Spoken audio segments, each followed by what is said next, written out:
लगीन करणार आणि बायको आणणार मस्त. ती दिन मला पोरगा. तू निघ, चल चालते हो या कारखान्यात. सोड तिला, सोड सोड. काय करतोस तू? काय मारतोस तिला? सोड. अरे बाबा, सोन्यासारख्या 3-3 पोरी झाल्या तुला ना. काय त्या देवाच्या नशिबाने झाल्या? त्या तरी कोणाला आहेत काय? पोरगा पाहिजे. तुझा कसा मी पोरगा? तिचा काय दोष आहे त्याच्यात? तिला मुली झाल्या, मग तुझा दोष आहे त्याच्यात. तू तिला पहिल्या घराच्या बाहेर काढ. अशी काय गंगू घराच्या बाहेर जाणार नाही. झोप झोप. नको मला ती बायको.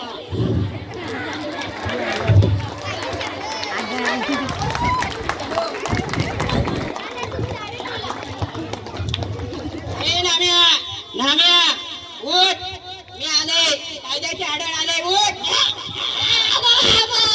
परत आली आगो बाबा. ही सगळी उतरवूनच घेतलेली. आता दारू पण नाही. तुला कोणी सांगितलं? मला सगळं कळतं. तू बायकोला ठेवतोस, पोरींना ठेवतोस. अगं रे, मला बोलू दे.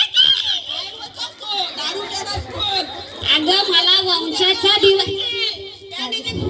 मग काही जण घातले काय पण बोलते तू. कशाला माझी सोडशील आता पॅन्ट?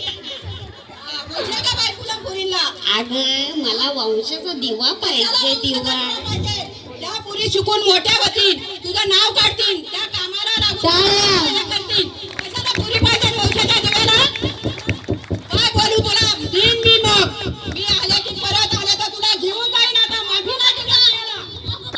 नाही नाही बाबा, माफ कर, माफ कर. माझी लय मोठी चुकी झाली बाबा. काय परत गुन्ह्याला माफी अगं नाही, जा सांगतोय ना तुला. अरे बाबा, ही ना येते पण ती चांगल्यासाठी येते.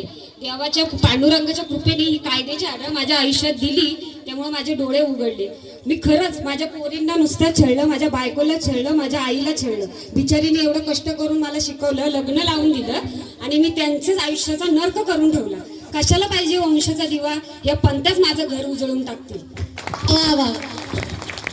तिने मला माझे डोळे उघडले. त्यामुळे मी आता सुधारलो. तर मी आता माझ्या आईची आणि पहिले माझ्या बायकोची माफी मागतो. गंगू, ए गंगू, आई. बोल ना. मग काय बोलतोय बाबा? आई, मला माफ कर ग. तू एवढ्या वेळ सांगत होती तुझ्या एवढ्या सोन्यासारखे 3 पोरी आहे, पण मी ऐकलं नाही. आणि मित्रांच्या नादी लागून वंशाचा दिवा पाहिजे, वंशाचा दिवा पाहिजे करून नुसतं तुला छळलं. ती गंगू कुठे? तिला बोलव. मला तिची माफी मागायची. बरं झालं बाबा, तुला उपरती झाली माझ्या सोन्या. गंगू, ए गंगू, गंगाई नामू आलाय दारू सोडून बघ. गंगू, तू माझी लक्ष्मी आहेस. लक्ष्मी, मला माफ कर. मी तुझ्या पाया पडतो. हात नका जोडू ना. मी कृत्यच तसे केले. आपल्या सोन्यासारखे 3 पोरी असताना मी वंशाचा दिवा पाहिजे याची मागणी करत बसलो आणि माझ्या लक्ष्मींना मी दुर्लक्ष केलं. कुठे आहेत आपल्या चिमण्या? त्यांना बोलव. बाबा, माझ्या चिमण्या, माझे टाळ्या जोरदार. माझ्या ह्या पोरींकडे मी दुर्लक्ष केलं. एवढ्या सोन्यासारख्या पोरी. गंगू, मी तुला सांगतो, ह्याच आपल्या पोरींना शिकून चांगल्या मोठं करू आणि चांगल्या हुद्द्यावर पाठवू. उद्याच्या कोणी कलेक्टर, कोणी डॉक्टर, कोणी इंजिनियर, कोण वकील होईल. कुठल्याही मोठ्या हुद्द्यावर पोहोचू शकतात. यांनाच आपण चांगलं शिकू आणि मोठ्या करू. तुझी मला साथ दे. आईचा आशीर्वाद तर आपल्याला आहेतच.